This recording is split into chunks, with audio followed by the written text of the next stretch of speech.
नमस्कार दोस्तों। Supreme court ने हालिया जो पॉक्सो अधिनियम के दुरुपयोग के कई मामले निकल के सामने आए हैं, जिसमें सहमति आधारित किशोर संबंधों से जुड़े हुए मामले हैं। इन मामलों पर चिंता जताई है और पॉक्सो अधिनियम के दुरुपयोग को लेकर काफी चिंता जताई है। अब इससे एक बार फिर से हमारे देश में आयु सहमति की पुनर्समीक्षा पर जो बहस हो रही थी कि एज ऑफ कंसेंट को कम किया जाना चाहिए या नहीं किया जाना चाहिए, इस बात पे जो बहस हमारे देश में हो रही थी, वो बहस एक बार फिर से तेज हो गई है। तो आज के सेशन में हम ये समझेंगे कि आयु सहमति का क्या मतलब होता है, इसका क्या अर्थ है, इसका भारत में विकास किस तरीके से हुआ है, वर्तमान में इसकी क्या स्थिति है, साथ ही साथ पॉक्सो अधिनियम इसके साथ किस तरीके से मेल खाता है, तो हम इसके बारे में भी बात करेंगे। और साथ ही साथ जो हम किस तरीके से वर्तमान समय में ये पॉक्सो अधिनियम आयु सहमति की वास्तविकता को नजरअंदाज करता है। जिस तरीके से हमें 16 से 18 वर्ष के जो किशोर हैं, उनसे संबंधित बढ़ते हुए मामलों में वृद्धि देखने को मिलती है। तो एक बार फिर से इसने हमें एज ऑफ कंसेंट के बारे में पुनर्विचार करने पे जो जोर दिया, इन सब चीज़ों के बारे में समझेंगे और हम इन सारे चुनौतियों के बारे में और इस आयु सहमति को कम करने के पक्ष और विपक्ष दोनों के बारे में बात करेंगे। और आगे हम किस तरीके से लेके इस जो एज ऑफ कंसेंट को बढ़ सकते हैं, इसके बारे में भी बात करेंगे। तो आई एम योर दोस्त Rahul Sharma and I welcome you all to Rahul Sharma education. देखिए, सबसे पहले हम समझते हैं कि एज ऑफ कंसेंट का मतलब क्या होता है। देखिए, एज ऑफ कंसेंट वो कानूनी आयु है जिसके बाद आप किसी भी व्यक्ति को या किसी भी व्यक्ति को यौन संबंध बनाने के लिए जो सहमति देने का अधिकार है वो मिल जाता है। भारत में ये आयु 18 वर्ष है। इसका मतलब अगर आप 18 वर्ष या उससे ज्यादा हैं, तो आपने अगर किसी को यौन संबंध बनाने की अनुमति दे दी या किसी के साथ सहमति से यौन संबंध बनाए हैं, तो फिर वो अपराध की श्रेणी में नहीं आएगा। लेकिन अगर 18 वर्ष से कम उम्र के आप हैं, उसके बावजूद अगर आपने सहमति से यौन संबंध बनाए हैं, तो भी इसको अपराध की श्रेणी में माना जाएगा। तो भारत में जो एज ऑफ कंसेंट है वो कितना है, 18 साल है। और ये 18 साल वो कानूनी आयु है जिसके बाद आप जब आप सहमति देंगे किसी भी व्यक्ति को यौन संबंध बनाने के लिए, तो वो सहमति आपका रेलेवेंट होगा, प्रासंगिक होगा।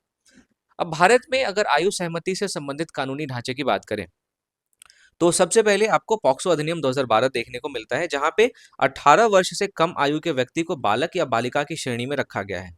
और किसी भी प्रकार का यौन संबंध अगर 18 वर्ष से कम उम्र के व्यक्ति के साथ बनाया जाता है, तो उसे अपराध की श्रेणी में रखा जाता है, भले ही ये यौन संबंध सहमति के आधार पर ही क्यों ना हो। तो अगर आप 18 वर्ष से कम उम्र के हैं और आपने अगर सहमति के साथ भी किसी के साथ यौन संबंध बनाया है, तो उसको अपराध की श्रेणी में रखा जाता है अंडर पॉक्सो एक्ट 2012। तो सबसे पहला कानूनी ढांचा तो पॉक्सो एक्ट है। फिर आप देखेंगे कि जो आईपीसी की धारा 375 है, उसमें भी 2013 में संशोधन किया गया और इसको पॉक्सो के अनुरूप किया गया। साथ ही साथ 2023 में भारतीय न्याय संहिता में जो एज ऑफ कंसेंट का स्टैंडर्ड है वही बरकरार रखा गया और ये 18 वर्ष अभी भी बना हुआ है। ठीक बात है। साथ ही साथ आप इस तरीके से ये समझ सकते हैं कि वर्तमान समय में भी अगर 18 वर्ष से कम आयु में आप किसी को सहमति देते हैं, तो वो विधिक रूप से अप्रासंगिक है, उसका कानूनन रूप से कोई मतलब नहीं है ना। अगर आपके साथ 18 वर्ष से कम उम्र में कोई यौन संबंध बनाता है आपकी सहमति होने के बावजूद, तो आपकी सहमति होने के कारण अगर आपके साथ कोई संबंध बनाता है, तो भी वो अपराध की श्रेणी में माना जाएगा। अभी वर्तमान में हमारे देश में यही स्थिति है एज ऑफ कंसेंट की। फिर अगर हम इसके ऐतिहासिक विकास की बात करें दोस्तों, तो 1860 में जब आईपीसी आया था, तो एज ऑफ कंसेंट 10 वर्ष था। 1891 में इसको 12 वर्ष कर दिया गया, फिर बाद में इसको 14 वर्ष, फिर 16 वर्ष। और 2012 में जब पॉक्सो एक्ट को लाया गया, यानी prevention of child from sexual offences act 2012 को लाया गया, तो इस एक्ट के आने के बाद जो एज ऑफ कंसेंट है वो 18 वर्ष हो जाता है। अब ये जो एज ऑफ कंसेंट 18 वर्ष है, इसको आप विवाह की आयु से अलग करके समझें, क्योंकि भारत में अगर आप बाल विवाह निषेध अधिनियम 2006 के आधार पे बात करेंगे, तो महिलाओं के लिए विवाह की उम्र 18 वर्ष है, पुरुषों के लिए विवाह की उम्र 21 वर्ष है। लेकिन जो एज ऑफ कंसेंट है, वो महिला और पुरुष इन दोनों के लिए ही 18 वर्ष है। ये आपको ध्यान में देना है। तो ये विवाह की आयु से एज ऑफ कंसेंट जो है वो अलग है। इसके अलावा हमारे देश में एज ऑफ कंसेंट और विवाह आयु अलग अलग, दो अलग अलग कानूनी अवधारणाएं हैं, इनको हमें अलग अलग करके देखना है। अब वर्तमान समय में जिस तरीके से सुप्रीम कोर्ट ने पॉक्सो कानून के दुरुपयोग को लेकर चिंता जताई है, उसने एक बार फिर से इस कानून में, इस आयु सहमति का जो कानून है, जो ढांचा है, उसमें और आयु सहमति की जो आयु एज ऑफ कंसेंट में कमी लाने के पक्ष में कई सारे तर्क दिए जाते हैं। जो कमी लाने की जरूरत है, एक बार फिर से उसको उजागर किया है। जैसे अगर हम पॉक्सो मामलों की प्रकृति की बात करें, तो ज्यादातर मामले आपको ऐसे देखने को मिलेंगे जो 16 से 18 वर्ष के किशोरों से संबंधित है। यानी कि 16 से 18 वर्ष के किशोर आपस में सहमति से जब यौन संबंध बनाते हैं, तो इनको पॉक्सो अधिनियम के तहत एक अपराध की श्रेणी में रखा जाता है और फिर इन किशोरों को जो है वो अपराधी घोषित किया जाता है ना। तो पॉक्सो अधिनियम जो है, उसकी प्रकृति में बहुत ज़्यादा हम देखने को मिलता है कि ये जो 16 से 18 वर्ष के किशोरों के मामले चूँकि बहुत ज़्यादा बढ़ते जा रहे हैं, तो ऐसे में हमें ऐज ऑफ कंसेंट का जो ऐज है, उसको कम करने की ज़रूरत हमें महसूस हुई है। और आपको आश्चर्य होगा कि कई सारे ऐसे मामले निकल के सामने आते हैं, जहाँ पे जिस पीड़ित के परिवार ने पॉक्सो अधिनियम के तहत किसी दूसरे व्यक्ति पे मामला दायर किया था, उसमें पीड़ित खुद ही ये बताती है कि उसने जो संबंध बनाया था, वो स्वैच्छिक था, वो ज़बरदस्ती नहीं था। वो यौन शोषण नहीं था, वो यौन सहमति थी। तो इस वजह से हमें जो आयु सहमति की समीक्षा है, वो ज़रूरी महसूस होती है। फिर अगर हम बहुत सारे फैमिली सर्वे की बात करें, जैसे नेशनल फैमिली हेल्थ सर्वे जो 4 नंबर का था, जो 2015-16 में आयोजित किया गया था, तो इस सर्वे में 39% लड़कियों का पहला यौन अनुभव 18 वर्ष से पहले अंकित किया गया। फिर जो सिविल सोसाइटीज़ हैं, उन्होंने भी कई सारी स्टडीज़ की है और इनके स्टडीज़ के अकॉर्डिंग हम माने तो लगभग 25% ऐसे मामले हैं जो सहमति आधारित किशोर संबंधों से जुड़े हुए हैं। यानी कि जो सेम एज ग्रुप के बच्चे हैं, जो 18 वर्ष से कम हैं, लेकिन सेम एज ग्रुप के हैं और उन्होंने सहमति आधारित अगर संबंध बनाए हैं, फिर भी उनको पॉक्सो के तहत ट्रीट किया जा रहा है, उनको अपराधी घोषित किया जा रहा है। तो अधिकांश मामलों में जो पीड़ित हैं, वो खुद ही इस अभियोजन का समर्थन नहीं करते कि उनके साथ ज़बरदस्ती हुई है, उनके साथ यौन शोषण हुआ है। जो पीड़ित है, वो खुद ही कहते हैं कि उन्होंने सहमति के साथ यौन संबंध बनाया है। तो ये सारे जो साक्ष्य हैं, वो भी इस बात की तरफ इशारा करते हैं कि ऐज ऑफ कंसेंट में हमें कमी लाने की ज़रूरत है। इसके अलावा देखेंगे कि पॉक्सो का जो उद्देश्य था, जब 2012 में पॉक्सो को लाया गया था, तो उसका उद्देश्य क्या था? यौन शोषण और जो बाल तस्करी होते हैं, उसको रोकना, ना कि समान आयु के किशोरों को अपराधी बनाना। आज हम देख रहे हैं कि पॉक्सो के अंतर्गत ज़्यादातर मामले 16 से 18 वर्ष के किशोरों के हैं और इनको अपराधी बनाया जा रहा है। तो क्या पॉक्सो अपने मूल उद्देश्य को पूरा कर रहा है? पॉक्सो का जो मूल उद्देश्य यौन शोषण और तस्करी को रोकना था, क्या ये अपने उद्देश्य से भटककर आज जो समान आयु के किशोर हैं, 16 से 18 वर्ष के किशोर हैं, उनको अपराधी बनाने की तरफ इसका उद्देश्य शिफ्ट हो गया है? तो जो मूल उद्देश्य से विचलन हमें पॉक्सो एक्ट का देखने को मिलता है, तो ये भी हमें इस बात की तरफ लेके जाता है, इस बात की तरफ हमारा ध्यान खींचता है कि जो ऐज ऑफ कंसेंट है, उसमें कमी लानी चाहिए। और जो पॉक्सो एक्ट में जिस तरीके की व्यवस्था है, वो जो किशोर स्वायत्तता है और साथ ही साथ हमारे देश में जो यौन वास्तविकताएँ हैं, उसको नज़रअंदाज करती है। क्योंकि मैंने आपको बताया कि नेशनल फैमिली हेल्थ सर्वे 4 के अकॉर्डिंग 39% लड़कियाँ 18 वर्ष से पहले ही जो है वो यौन संबंध बना लेती है। ठीक बात है? तो ऐसे में अगर हम पॉक्सो एक्ट को इस तरीके से वर्तमान वास्तविकताओं के साथ लेके आगे नहीं बढ़ेंगे, तो पॉक्सो एक्ट का जो उद्देश्य है, वो उद्देश्य कोई और हो जाएगा, ये अपने उद्देश्य से भटक जाएगा। इसके अलावा हम अंतर्राष्ट्रीय अनुभव के आधार पर भी अपने देश में ऐज ऑफ कंसेंट की कमी की ज़रूरत को महसूस करते हैं। जैसे कई देशों में आप देखेंगे जो ऐज ऑफ कंसेंट है वो 16 वर्ष है और ऐज ऑफ कंसेंट 16 वर्ष होने के साथ-साथ वहाँ पे रोमियो जूलियट क्लॉज़ को भी शामिल किया गया है या क्लॉज़ इन एज एक्सेप्शंस को भी शामिल किया गया है ताकि कानून का दुरुपयोग ना हो, ताकि जो किशोर हैं वो अपराधी ना बन पाएँ। अब रोमियो जूलियट क्लॉज़ क्या है? तो ये रोमियो जूलियट क्लॉज़ जो है इसका उद्देश्य किशोरों के बीच में जब आपसी सहमति से बने रिश्ते होते हैं, तो इन रिश्तों के माध्यम से किसी किशोर को जो है वो अपराधीकरण उसका ना हो, उसको एक ऐसे पर्सन के तौर पर ट्रीट किया जाए जिसने सहमति के आधार पर संबंध बनाया है और उसके अपराधीकरण को रोका जाए, है ना? उसको संरक्षण देना जाए, ताकि जब दोनों की उम्र समान हो या उम्र में बहुत कम अंतर हो, तो आपसी सहमति से बने रिश्तों को संरक्षण दिया जाए, ये रोमियो जूलियट क्लॉज़ है। इस क्लॉज का मकसद ये सुनिश्चित करना है कि जब भी कठोर बाल संरक्षण कानून जो है उनके मामले होते हैं तो जो ये बच्चे हैं इन बच्चों को अपराधी न माना जाए। अब ये जो कानून है, इस कानून में जो रोमियो जूलियट क्लॉज है, इसका नाम विलियम शेक्सपियर के प्रसिद्ध नाटक रोमियो और जूलियट से लिया गया है, जो कि दो युवा प्रेमियों की कहानी थी जिनके परिवार आपस में दुश्मन थे।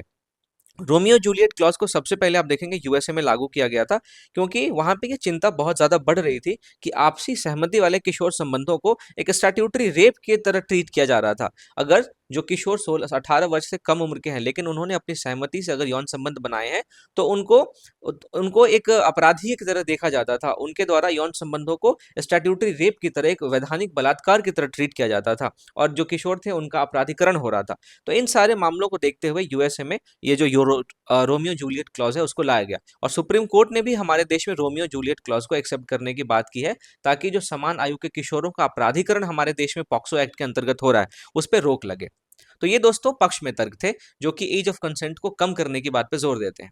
वहीं एज ऑफ कंसेंट को घटाने के विरोध में भी हमारे देश का एक तबका है और उनका तर्क ये है कि सबसे पहले तो 18 वर्ष की जो स्पष्ट सीमा है, वो बिना किसी अस्पष्टता के हमारे देश के युवाओं को संरक्षण देती है यौन सुरक्षा से। तो स्पष्ट सुरक्षा मानक है। और अगर हमने इस एज ऑफ कंसेंट में कोई भी ढील दी तो जाहिर सी बात है हमारे यहाँ पे कानूनी लूप होल्स बन सकते हैं, और इन लूप होल्स का इस्तेमाल करके हमारे देश में जो यौन शोषण के मामले हैं, जो बाल बलात्कार के मामले हैं, ये सारे मामले बढ़ सकते हैं, है ना। तो इसलिए हमें एज ऑफ कंसेंट को नहीं घटाना चाहिए, ऐसा जो एज ऑफ कंसेंट को घटाने के विरोध में है उनका कहना है। फिर उसके बाद जो शोषण का सामाजिक यथार्थ है, उससे भी जो है इस पे भी नकारात्मक असर पड़ेगा अगर हमने एज ऑफ कंसेंट को कम कर दिया। जैसे अधिकांश बाल यौन शोषण जो है वो परिचित व्यक्तियों के द्वारा किया जाता है, ये महिला एवं बाल विकास मंत्रालय की रिपोर्ट कहती है। और ये रिपोर्ट कहती है कि 50% से ज्यादा मामलों में जो भी यौन शोषण का अपराधी होता है वो जान पहचान का ही व्यक्ति होता है। तो अगर हम शोषण के सामाजिक यथार्थ को नजरअंदाज कर दें और आयु की सहमति को अगर हम 18 वर्ष से कम कर दें, तो जाहिर सी बात है जो सामाजिक यथार्थ था इस कानून को बनाने का, वो यथार्थ नहीं रह पाएगा। इसके अलावा संसद ने भी लगातार एज ऑफ कंसेंट को घटाने के संबंध में सख्त रुख अपनाया है। अगर हम विधि आयोग के रिपोर्ट की बात करें तो विधि आयोग ने ये कहा कि जो एज ऑफ कंसेंट है उसको घटाने से पॉक्सो कमजोर होगा, साथ ही साथ बाल विवाह को लेके, तस्करी को लेके और शोषण के विरुद्ध हमारे देश में जो प्रयास किए जा रहे हैं वो प्रयास भी नकारात्मक रूप से प्रभावित होंगे। अब इस संबंध में हमारी न्यायपालिका की क्या भूमिका है, उनका क्या स्टांस है, ये भी समझने की जरूरत है। देखिए, न्यायपालिका ने सहमति आधारित किशोर मामलों में एक मानवीय दृष्टिकोण की जरूरत को माना है। यानी उनका ये मानना है कि जब किशोर के मामलों में सहमति आधारित यौन संबंध हो तो यहाँ पे हमें एक मानवीय दृष्टिकोण को अपनाने की जरूरत है। और इसीलिए जो उच्च न्यायालय है, जो सुप्रीम कोर्ट है, उसने रोमियो जूलियट क्लॉज को भी अपनाने की बात की है। और ये रोमियो जूलियट क्लॉज इन्हीं सारे सहमति आधारित किशोर मामलों में ज्यादा मानवीय दृष्टि को अपना सकेगा। लेकिन फिर भी न्यायपालिका ने यह स्पष्ट किया है कि पॉक्सो के तहत नाबालिग की सहमति का अभी कोई कानूनी महत्व नहीं है। अगर आपने 18 वर्ष से कम उम्र में किसी के साथ सहमति के साथ भी संबंध बनाया है, फिर भी वो अपराध की श्रेणी में आएगा। आपकी सहमति का कोई भी कानूनी मतलब नहीं है अगर आपकी उम्र 18 वर्ष से कम है। सुप्रीम कोर्ट ने भी कुछ मामलों में जो है असाधारण शक्तियों का प्रयोग कर कठोर परिणामों को हालांकि कम किया है, क्योंकि 16 से 18 वर्ष के बच्चों का अपराधीकरण बढ़ता जा रहा था, तो जाहिर सी बात है इस पे थोड़ा सा रोक लगाने की जरूरत थी। लेकिन सुप्रीम कोर्ट ने भी जो वर्तमान कानून है उसमें कोई संरचनात्मक बदलाव करने की बात नहीं कही है। तो न्यायपालिका का जो वर्तमान स्टांस आप देखेंगे, जो वर्तमान रुझान देखेंगे, वो भी इसी बात पे है कि जो एज ऑफ कंसेंट 18 वर्ष है और जो वर्तमान ढांचा हमारे देश के अंदर एज ऑफ कंसेंट से रिलेटेड है उसमें कोई भी चेंज नहीं किया जाना चाहिए। तो दोस्तों, हमने पक्ष भी देखा एज ऑफ कंसेंट को कम करने का, हमने उसका विरोध भी देखा। इन दोनों बातों को हम जब अच्छे से समझते हैं तो हम ये समझते हैं कि आगे की राह हम किस तरीके से लेके आगे बढ़ सकते हैं। जैसे अगर 16 से 18 आयु वर्ग के लिए हम सीमित क्लोज इन एज एक्सेप्शंस रखें तो ये हमारे लिए एक बहुत अच्छी चीज हो सकती है। साथ ही साथ जो यौन शोषण है और यौन सहमति है, इन दोनों में क्या अंतर है, हम इस अंतर को न्यायिक निगरानी के माध्यम से भी डिफाइन कर सकते हैं। तो इस तरीके से हम आगे बढ़ सकते हैं। और दीर्घकालिक उपाय के तौर पे हम अपने देश में जो विद्यालय हैं वहाँ पे समग्र यौन शिक्षा को भी प्रोवाइड कर सकते हैं। जो किशोर के अनुकूल स्वास्थ्य सेवाएं हैं इसको भी दे सकते हैं। जो पुलिसिंग है हमारे देश के अंदर उसको ज़्यादा लैंगिक संवेदनशील बना सकते हैं। इसके अलावा जो सामाजिक समर्थन प्रणाली है, जो कि अगर किसी के साथ यौन जो है शोषण होता है तो उसके लिए हमारे समाज में अभी भी इनको एक बहुत ही गलत नज़रिए से देखा जाता है। जिसके साथ कुछ गलत हो जाता है या बलात्कार हो जाता है, उसका ऐसा माना जाता है कि अब उसकी इज्जत नहीं रह जाती। तो ये सारे नज़रियों को हमें बदलना पड़ेगा और जो सामाजिक समर्थन प्रणाली हमारे देश में इन पीड़ितों के लिए है उसको मजबूत करने की ज़रूरत है। और इस सारे तरीकों के माध्यम से हम आगे बढ़ सकते हैं ताकि हमारे देश में यौन शोषण पे जो है वो रोक लगे, हमारे देश में बाल विवाह पे रोक लगे और हमारे देश में जो यौन शोषण से पीड़ित व्यक्तियों के खिलाफ एक सामाजिक टैबू बना हुआ है, एक सामाजिक अस्वीकार्यता का जो भाव है, उस पे भी हमें रोक देखने को मिलेगी। तो अंततः हम ये कह सकते हैं कि हालिया जो आयु सहमति पर बहस है वो ये दर्शाती है कि बाल संरक्षण कानूनों को प्रभावी बनाना है, लेकिन किशोर वास्तविकताओं को और उनके बीच के और किशोरों के जो अधिकार है उनके बीच में एक संतुलन होना चाहिए। क्योंकि वर्तमान समय की वास्तविकता यह है कि 18 वर्ष से पहले ही ज्यादातर किशोर यौन संबंधों में शामिल हो जाते हैं। तो हमें किशोरों के क्या अधिकार हैं और वर्तमान समय की वास्तविकता क्या है, इन दोनों के बीच में एक संतुलन बना के चलना पड़ेगा। और हम जो भी चूंकि ये संवेदनशील मुद्दा है तो हम जो भी सुधार करेंगे वो सुधार प्रमाण आधारित होना चाहिए और वो सुधार बहुत ही जल्दी लेने की जरूरत है। तो इस तरीके से इस चर्चा के आधार पे दोस्तों मैंने आपको ये समझाने की कोशिश की कि एज ऑफ कंसेंट क्या है, इसको कम करने के पक्ष में कौन कौन सी बातें हैं, इसके विपक्ष में कौन कौन सी बातें हैं और आगे की राह हमारे लिए क्या हो सकती है। इस पूरी चर्चा के आधार पे आप इस मेंस के क्वेश्चन को लिख सकते हैं और मेरे आंसर राइटिंग वाले ग्रुप में पोस्ट कर सकते हैं। सवाल है कि भारत में आयु सहमति को 18 वर्ष निर्धारित करने का उद्देश्य बाल संरक्षण है, किंतु इसका अनुप्रयोग कई बार सहमति आधारित किशोर संबंधों के अपराधीकरण का कारण बनता है। इस कथन के आलोक में पॉक्सो अधिनियम से उत्पन्न चुनौतियों का विश्लेषण कीजिए तथा संतुलित सुधारों का सुझाव दीजिए। इस प्रश्न का उत्तर लिख के दोस्तों आप मेरे आंसर राइटिंग ग्रुप में जरूर पोस्ट कर सकते हैं। साथ ही साथ अगर आपको इसका पीडीएफ चाहिए तो आप मेरे टेलीग्राम चैनल को जरूर ज्वाइन करें, और वहां पे बिल्कुल फ्री ऑफ कॉस्ट आपको ये पीडीएफ मिल जाएगा। और जाने से पहले दोस्तों, अगर आपको वीडियो पसंद आई हो तो लाइक करना ना भूलें, चैनल को आपने सब्सक्राइब नहीं किया है तो सब्सक्राइब करना ना भूलें। मिलता हूं आपसे अगले टॉपिक के साथ, तब तक के लिए थैंक यू फॉर वॉचिंग।